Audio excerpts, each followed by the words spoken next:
Então, assim, quando a gente vê, eu estava falando dos materiais, né? Quanto mais liso o material, por exemplo, espelho, vidro, alumínio composto, então todo material liso, ele reflete o som, tá certo? Todo material que a gente vê rugosidade, ele absorve o som, né? Então, neste caso, como um quarto ou uma rua com seção vertical em U, o nível sonoro não depende mais apenas da distância da fonte e do receptor, mas da geometria do local, que induz a direção da reflexão e dos coeficientes de absorção dos materiais e revestimentos das superfícies refletoras, fachada e solo, externamente ou piso, parede e teto no interior. Então, assim, o exemplo da Tancredo Neves, eu acho que deixa bem claro essa questão de reverberação do som, né? Se a gente imagina, por exemplo, um quarto onde tem uma bateria, né, de brinquedo, sei lá, uma bateria, um quarto de som, né? Se a gente coloca, por exemplo, se as paredes estão isoladas, o som daquele quarto não vai passar para os outros ambientes do lado. Mas ele não está condicionado acusticamente, corretamente. O que é que acontece? Esse som vai reverberar. Vamos supor, se nas paredes, no teto, desculpa, nas paredes a gente coloca como suposição aí um espelho de um lado, espelho de outro. O piso a gente coloca um porcelanato, né, liso, né, completamente polido. Então, assim, vai ficar uma sala que pode até quebrar os vidros, né?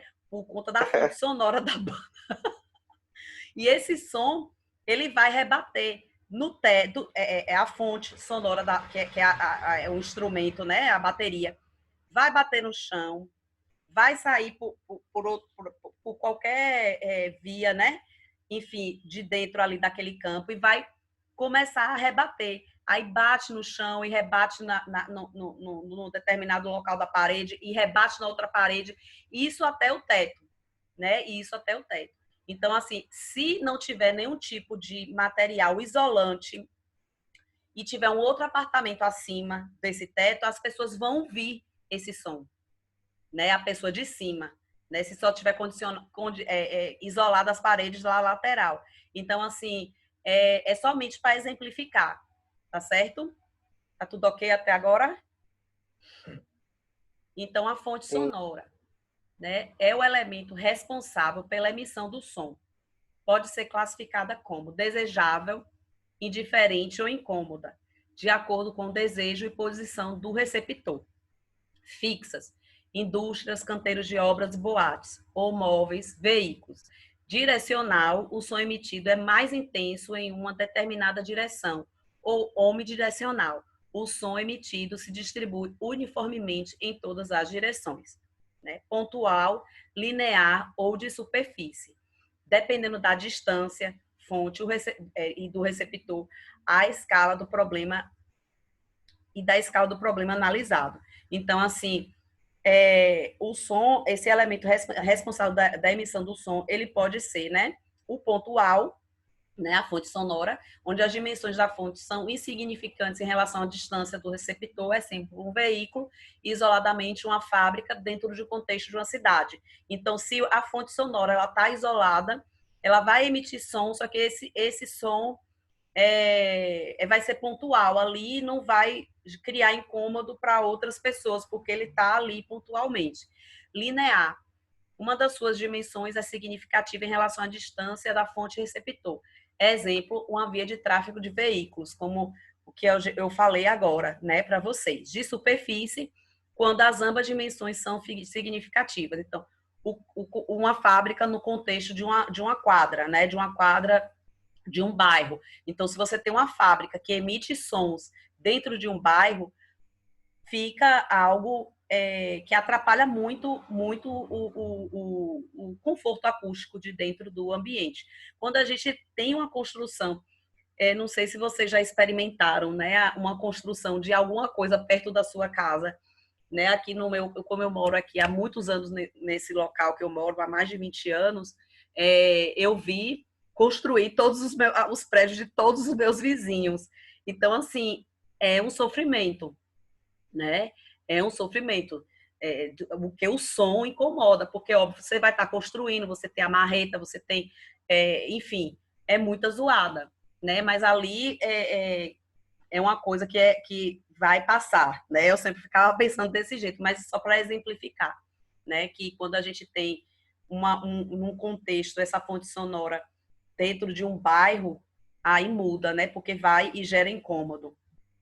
Então, a propagação do som, né? A construção e seus elementos, muros, fachadas, esquadrias, pisos, paredes e tetos, são obstáculos que alteram o caminho da propagação das ondas sonoras, modificando em quantidade, nível sonoro e qualidade, espectro sonoro, o ruído emitido pelas fontes e percebido pelos usuários. Então, assim, é o que eu estava falando para vocês, né? A questão da, das paredes. Quando a parede ela não tem nenhum tipo de tratamento acústico e a gente e tem um local, aí pode um espaço para o outro, ele pode o ruído é, atrapalhar essa pessoa que está lendo, o ruído do som dessa bateria. E nesse caso, a bateria é uma fonte sonora e a parede também vai virar uma fonte sonora, né? Para essa senhora que tá tentando ler aí como aí na figura. Então, a gente pensa que quando uma parede ela não tem nenhum tipo de tratamento, dependendo do uso, né, do espaço, ela pode se transformar numa fonte sonora também, né? Da mesma forma que a gente vê em quartos de hotel, que isso aí é muito frequente. Nos quartos de hotéis, né? A gente ouve as pessoas conversando, porque ainda a parede tem menos densidade ainda, que provavelmente é um gesso acartonado ali, que poderia colocar alguma lã de rocha, alguma lã de vidro ali dentro, né? Para poder tentar condicionar, de condicionar não, isolar, né, o som dos quartos, né? Então, reflexão e absorção. Assim como a luz, ao encontrar uma superfície plana e rígida, a onda sonora é reflexiva segundo um ângulo de reflexão igual ao ângulo de incidência e permite estabelecer a direção das ondas refletidas. No entanto, no caso do som, este comportamento só é verdadeiro se a menor dimensão do obstáculo for, no mínimo, 4 vezes maior que o comprimento da onda incidente. Para os sons graves, grande comprimento de onda, a relação entre o tamanho do obstáculo e o comprimento da onda deve ser sempre verificada. É o que eu estava falando com vocês sobre as paredes, né, as barreiras de som que não tem nenhum tipo de tratamento, né? Se a gente pensar, por exemplo, na Tancredo Neves novamente, né? A gente vê que os sons eles são refletidos, aí gera um campo sonoro difuso. O que é que eu acho que poderia melhorar? Porque assim, a gente não pode imaginar que vai trocar a fachada dos prédios, que não pensaram no condicionamento acústico, né? A gente imagina as soluções que a gente pode criar dentro do que é possível, né? Então, por exemplo, se tivesse um paisagismo urbano na Tancredo Neves, né, iria diminuir o impacto desse som. Por quê? Porque ia fazer uma barreira. Então, o som ele ia ser ele não ia ser refletido porque ele ia ter uma barreira onde teria a vegetação de árvores para absorver esse som, tá certo? Só dando um exemplo para vocês, ok? Eu acho ali aquela parte do a senhora fala ali na parte do Jornal à Tarde, não é isso? É isso ali. Aquela parte ali do Jornal à Tarde, eu acho que ela é muito bagunçada. Eu não consigo passar, olhar para ali e ver uma coisa assim, arrumada, sabe, professora? Por mais que ali seja, tenha prédios de hotéis e prédios também de residencial, eu acho que ela é muito bagunçada. Aquela passarela mesmo que sobe, que entra, que cai lá do outro lado, aquela parte ali onde tem aquela bagunça, eu acho que ali deveria melhorar no sentido para trazer mais, como a senhora está falando, poderia ser criada uma parte de árvores, essas coisas, entendeu? Até para Isso. deixar o ambiente mais que as pessoas pudessem passar por ali e se sentir bem. Eu não gosto muito daquela área ali, Você entendeu? E observa. principalmente se eu tiver se eu tiver ali para eu pegar um ônibus, é horrível pegar um ônibus ali. Eu não gosto, É, sabe? É muito ruim. principalmente porque quando eu passo também andando, enfim, quando você tá ali parado ou andando na Tancredo Neves, né? Você fica mais próximo da fonte da fonte sonora. Então, assim, é gritante ali, né? A questão do ruído. Você vê que até a passarela, como você falou, é um material que é liso. Então, ele vai reverberar o som também. Eles não se preocuparam, porque também é um padrão da cidade, né? De fazer, de repente, uma passarela que tivesse algum tipo de rugosidade, enfim, algum tipo de forma diferente para poder. Deixa eu tirar aqui. Para poder dar um conforto acústico àquela rua. Né? Em São Paulo, na Avenida Paulista, também tem esse mesmo problema. Né? Eu não sei se vocês já notaram, eu não sei se vocês já notaram a questão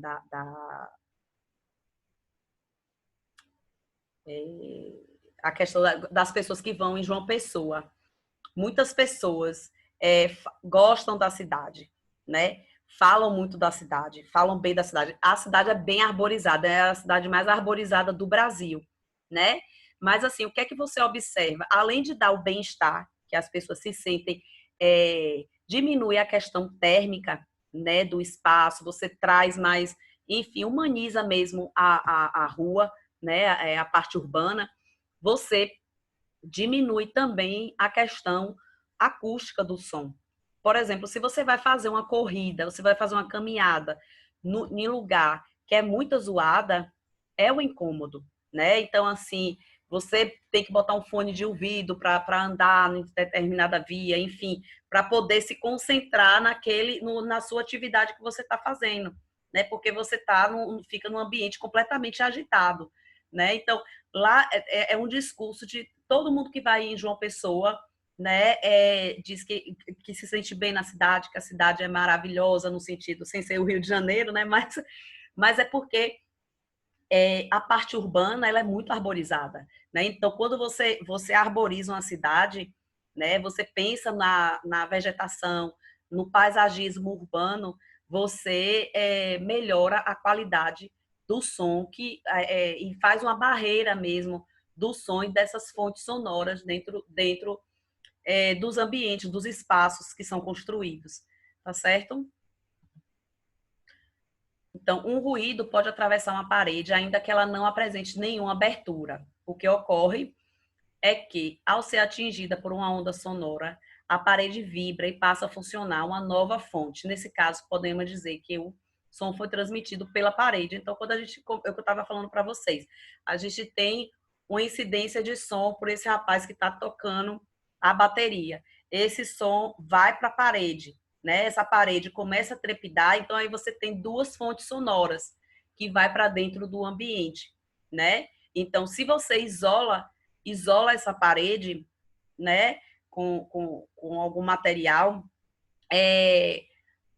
aí tem que pensar no condicionamento acústico só da pessoa que está fazendo zoada, tá certo? Mas essa pessoa que está fazendo zoada não vai incomodar quem está do lado mais. Difusão. Né? Irregularidades na superfície refletora podem provocar a difusão. Então, as ondas sonoras se espalham em diversas direções, promovendo a distribuição mais uniforme da pressão sonora e um ganho no conforto acústico. Embora haja fórmulas para esses cálculos precisos, de forma geral, um elemento arquitetônico, viga, balcão, pilar, será mais eficiente para provocar a difusão se uma largura for igual ao comprimento da onda sonora e a profundidade das irregularidades da superfície igual à sétima parte desse comprimento. Então, assim, irregularidades, quando a gente vê irregularidades nessas superfícies que são refletoras, elas podem difundir, além de refletir o som, podem difundir o som. Tem uma aqui é difração. Mas, por exemplo, na Avenida Tancredo Neves, por exemplo, né, que a gente está dando um exemplo, tem muita, a superfície, a maioria dali, as superfícies são lisas e existe o processo de difusão, reflexão do som, tá certo? Mas se dentro dessas superfícies tiverem, nas fachadas, algum tipo de viga, de pilar, né, até mesmo como elemento arquitetônico para o prédio ficar mais bonito, que eu nunca reparei ali, eu só vejo ali a questão dos prédios serem com superfícies lisas, né? Então, dependendo de como esteja essa arquitetura, ela, além de refletir o som, ela pode difundir também esse som, tá certo? E aí a gente tem a difração. Quando o som encontra frestas ou obstáculos menores que seu comprimento de onda, as ondas têm sua direção e magnitude modificadas. O som é difratado. Então, a difração pode ocorrer quando o som passa através de janelas, pilares, vigas, muros e etc. É um fenômeno que explica o funcionamento das barreiras acústicas, muito importante para o controle do ruído urbano. É o caso que eu estava falando para vocês, do ar-condicionado do Hospital Espanhol para os vizinhos, né? Então, assim, a janela acontece um fenômeno de difração do som, porque além da parede, além do som que tem dessas paredes, se o material é reflexivo ou não, você tem as janelas onde o som vai penetrar no ambiente por difração, tá certo? Sim, eu parei aqui de manhã, na aula de manhã, aí eu vou parar aqui com vocês, tá certo? Então, gente, só para a gente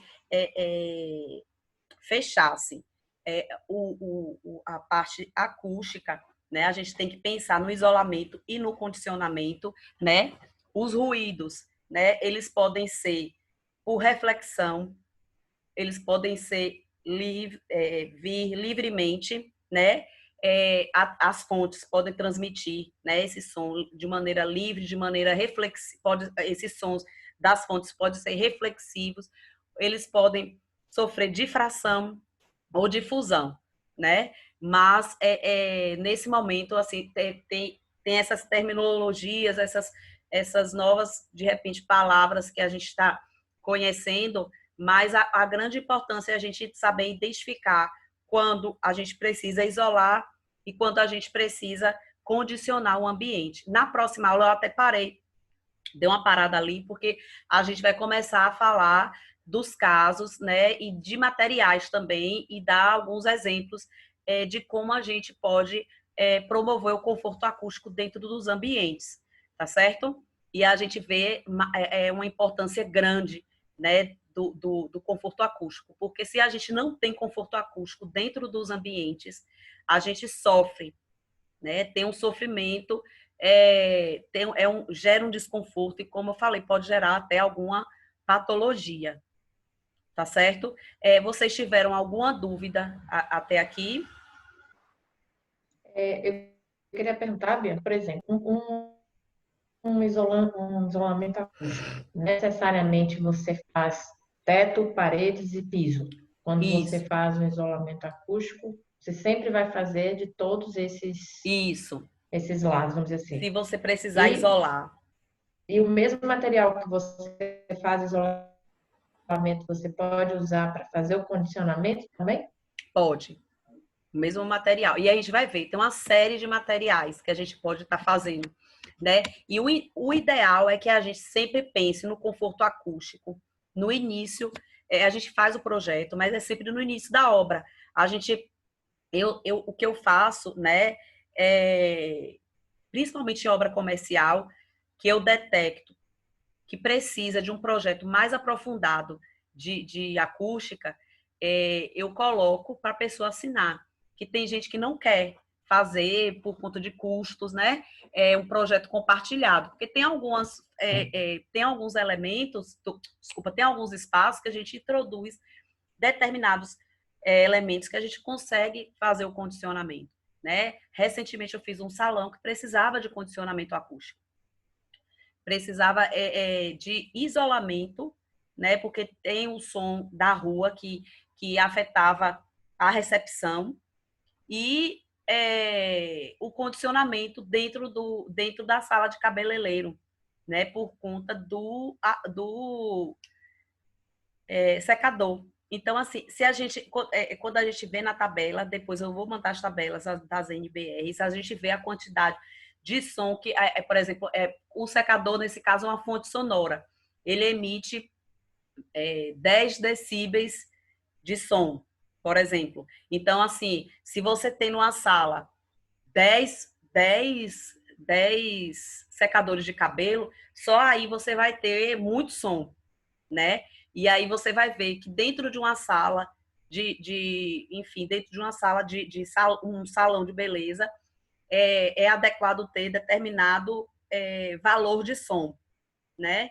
Então, assim, tem determinados casos que é preciso ver a angulação, ver a questão, fazer cálculos físicos mesmo e matemáticos, porque essas pessoas que trabalham com acústica, só com acústica, eles fazem cálculos físicos, matemáticos, tem uma série de aparatos, né, de medições que são feitas, que é necessário mesmo fazer esse trabalho compartilhado. Da mesma forma que é preciso fazer um trabalho compartilhado com engenheiro estruturalista, por exemplo, se for o caso, entendeu? Então, o importante é a gente saber detectar e a gente saber oferecer para o cliente, porque às vezes o cliente não tem nem noção do que se trata, né? Eu ia dar aqui um exemplo para vocês.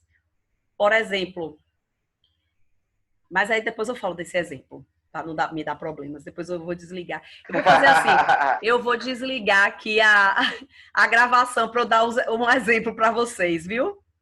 Espera aí. Tá. Sim, e para eu deixar gravado, então assim, eu falei com vocês que eu pego do mesmo jeito, conferir medidas no local, eu sempre boto necessidade de projeto complementar de conforto acústico, né? Quando é um lugar que você vê que é um restaurante, né? Que às vezes você vê uma estética lindíssima, né? Um trabalho perfeito de um design de interiores perfeito, lindo, mas que não tem conforto, né? Então isso aí tira qualquer trabalho bem feito, a pessoa não consegue nem observar direito o que está muito bonito, porque a parte do conforto acústico não deixa. Se você não tiver conforto térmico, também idem, né? Enfim, a gente tem que pensar sempre no conforto. Vou aqui desligar a nossa transmissão para a gente ficar na nossa resenha. Peraí, deixa eu dar um stop. Pronto, já deu stop. Tá a gravação? Certo.